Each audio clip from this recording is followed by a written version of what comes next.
pour ce qui est de l'arrestation de M. Arbrab, tout d'abord, et je l'ai exprimé d'ailleurs, tout d'abord, moi personnellement, je trouve que commencer par des affaires comme ça, des arrestations, aussi bien celles d'Arbrab que d'autres, même si on a beaucoup de choses à reprocher à certains, pour moi, ça c'est une manœuvre, encore une fois, du pouvoir pour éviter de faire face aux revendications politiques du peuple.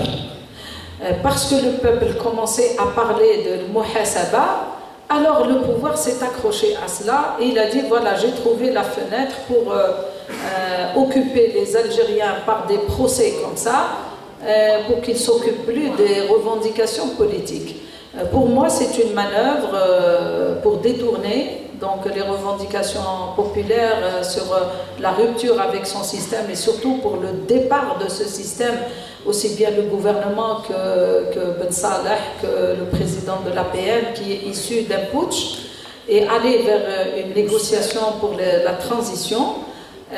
Maintenant, quant à l'arrestation en elle-même, moi personnellement en tant qu'avocate, je trouve que aller vers emprisonner un homme d'affaires comme M. Arbrab, qui n'est plus un homme d'affaires algérien, mais un homme d'affaires international, puisqu'il a investi dans beaucoup de pays européens, occidentaux, mais même au Brésil. Et donc c'est un homme qui est connu, qui a son poids, qui a quand même créé de l'emploi en Algérie, qui a essayé de faire des choses. Moi, je pense que le juge d'instruction a d'autres moyens, j'en ai parlé tout à l'heure.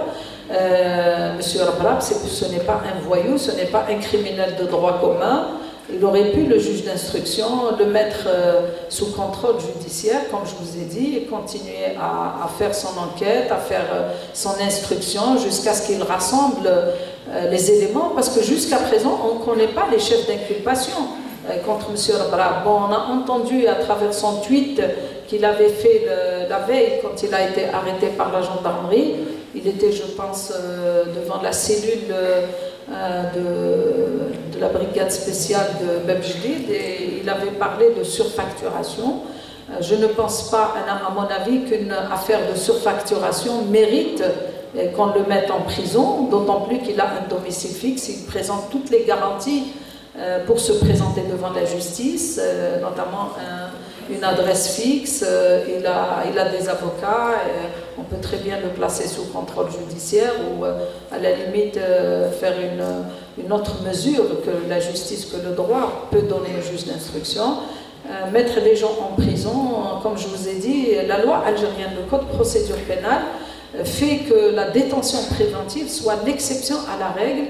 C'est pourquoi le législateur a donné au juge d'instruction le contrôle judiciaire pour essayer de laisser les gens qui méritent, qui ont une adresse fixe, qui peuvent présenter toutes les garanties pour se présenter devant la justice chaque fois que c'est nécessaire. Donc je pense que c'était pas vraiment opportun si c'est le chef d'inculpation dont il a parlé. Jusqu'à présent, comme je vous dis, comme je suis avocate, je suis très prudente. Je ne peux pas dire des choses parce que je ne connais pas le contenu du dossier. Je n'ai pas eu le contenu du dossier. Je ne sais pas quels sont ces avocats qui s'occupent de lui. Est-ce qu'ils ont pris connaissance des griefs ou des chefs d'inculpation qu'on lui a reprochés? Mais si c'est la surfacturation, honnêtement, ça ne mérite pas. Maintenant, si c'est autre chose, on reste à l'écoute. Je n'ai pas une autre idée sur le contenu de ce dossier. Mais en général, moi je dis que si notre justice doit être indépendante, comme on le réclame tous, y compris les magistrats qui réclament l'indépendance de la justice, il faut d'abord donner le temps à cette justice qui à peine vient de rejoindre la révolution. Il y a eu plus de 1000 magistrats qui sont sortis, qui se sont désolidarisés de ce système, qui ont demandé l'indépendance de la justice, qui ont commencé même par créer un syndicat ou un forum des magistrats libres, qui ont refusé de cautionner le processus électoral, qui ont refusé de présider les commissions électorales communales et de wilaya, dans à peu près 19 cours. Donc ces magistrats eux-mêmes, ils ne peuvent pas du jour au lendemain devenir indépendants. Ça, il ne faut pas se faire d'illusions.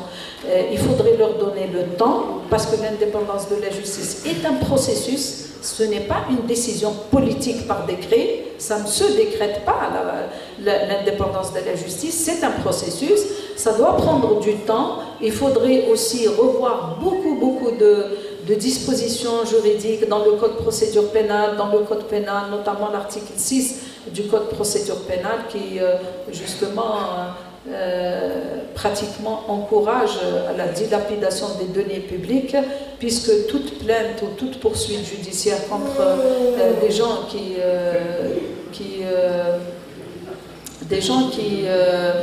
dilapident ou qui volent l'argent public, ces gens-là ne peuvent pas faire l'objet d'une poursuite s'il n'y a pas de plainte de la part des instances, c'est-à-dire le conseil d'administration ou le syndicat. Ça, c'est un frein vraiment pour essayer de poursuivre tous les gens qui ont joué avec l'argent public, avec l'argent du peuple. Donc ça, ce sont des dispositions qui doivent être revues impérativement, et ça prend du temps. Et aussi, il y a une chose, moi, que je n'ai pas appréciée, que je ne peux pas accepter, c'est que la justice puisse travailler sous injonction. Et c'est pour ça, quand Gaïd Saleh a parlé, le chef d'état-major, pour dire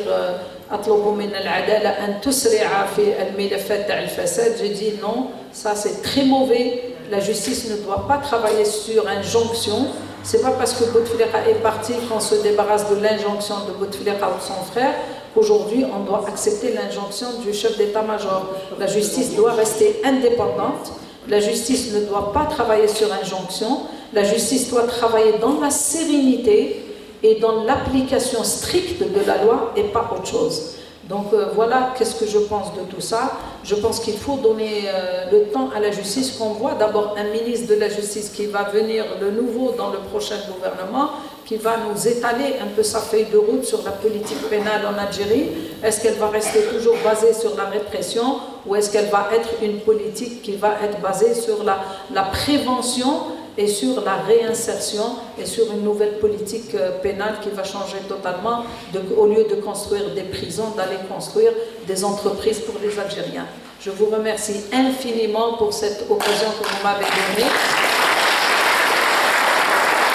Merci à Delmolod et à toutes les personnes qui ont participé à organiser ce café littéraire de Aoukas.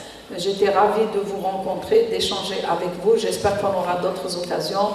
Au revoir et à bientôt.